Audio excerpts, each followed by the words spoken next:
Assalamualaikum warahmatullahi wabarakatuh. Saya Vivi Maulidah, mahasiswi dari Institut Agama Islam Syarifuddin Wonorejo Lumajang. Nah, ini dia hasil video pembelajaran dari saya tentang strategi dakwah Nabi Muhammad SAW di Mekah. Di sini bisa kalian lihat sendiri ada 3 pembahasan. Yang pertama tentang pengertian dakwah, yang kedua tentang karakteristik dakwah Nabi Muhammad SAW di Mekah, dan yang ketiga tentang strategi dakwah Nabi Muhammad SAW di Mekah. Selanjutnya tentang pengertian dakwah, di sini ada 2 pembahasan ya. Yang pertama tentang pengertian dakwah secara etimologi, dan yang kedua tentang pengertian dakwah secara terminologi. Oke, next. Pengertian dakwah secara etimologis. Kata dakwah berasal dari bahasa Arab yang mempunyai arti panggilan, ajakan, dan seruan. Sedangkan dalam ilmu tata bahasa Arab, kata dakwah adalah bentuk dari isi masdar yang berasal dari kata kerja daw'an wa'adah yang artinya menyeru, memanggil, mengajak. Selanjutnya, pengertian dakwah secara terminologi. Banyak sekali perbedaan pendapat tentang definisi dakwah di kalangan para ahli. Antara lain, Syekh Ali Mahfud berpendapat dakwah Islam adalah memotivasi manusia agar melakukan kebaikan menurut petunjuk, menyuruh mereka berbuat kebajikan, dan melarang mereka berbuat kemungkaran. Sedangkan menurut Abdullah Ahmad, dakwah Islam merupakan aktualisasi imani atau teologis yang dimanifestasikan dalam bentuk suatu sistem kegiatan manusia beriman. Selanjutnya, karakteristik dakwah Nabi Muhammad SAW di Mekah. Di sini ada 3 pembahasan juga. Yang pertama tentang dakwah di bidang ketuhanan, yang kedua dakwah dalam bidang pendidikan, dan yang ketiga dakwah dalam bidang pembinaan. Selanjutnya, dakwah dalam bidang ketuhanan. Dakwah di Mekah lebih ditekankan pada bidang eskatologis atau ketauhidan. Hal ini berangkat dari keprihatinan Rasulullah karena melihat keberagaman bangsa Arab, terutama penduduk Mekah yang masih musyrik pada saat itu. Maka kepercayaan masyarakat Mekah akan dikembalikan kepada keyakinan terhadap keesaan Tuhan atau ketauhidan.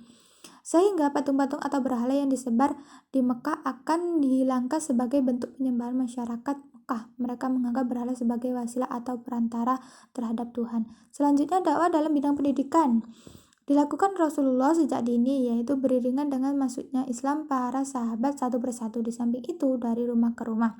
Setidaknya ada beberapa metode pendidikan yang digunakan oleh Rasulullah pada saat itu. Yang pertama yaitu levelisasi, yang kedua variasi, yang ketiga keteladanan, yang keempat aplikasi, 5 mengulang, 6 evaluasi, 7 dialog, 8 analogi, dan yang ke-9 terakhir cerita. Selanjutnya, dakwah dalam bidang pembinaan, dakwah siriyah dan dakwah terang-terangan. Sebagaimana diketahui, dakwah di Nabi Muhammad di Mekah dilaksanakan dalam 2 bentuk. Yang pertama dakwah dengan cara sembunyi-sembunyi, dan yang kedua dakwah secara terang-terangan. Ibnu Ishaq menyebutkan bahwa dakwah secara sembunyi-sembunyi berlangsung selama 3 tahun, sedangkan selama kurang lebih 3 tahun Rasulullah berdakwah secara terang-terangan.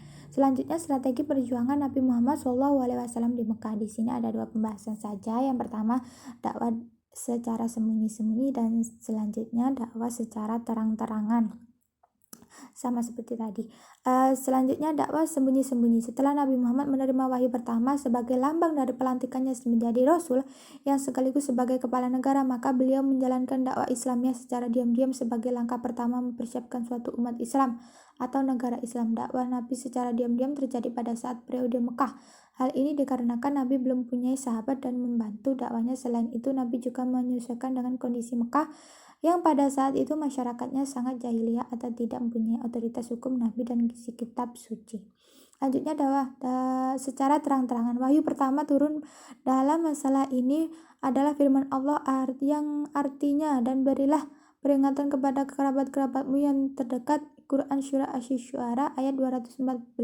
Permulaan surat Asy-Syu'ara menyebutkan kisah Nabi Musa alaihissalam dalam permulaan nubuwah hingga hijrah beliau bersama Bani Israel hingga mereka selamat dari Fir'aun dan kaumnya. Oke, sekian itu saja yang bisa saya sampaikan. Kurang lebihnya saya mohon maaf. Terima kasih. Wassalamualaikum warahmatullahi wabarakatuh.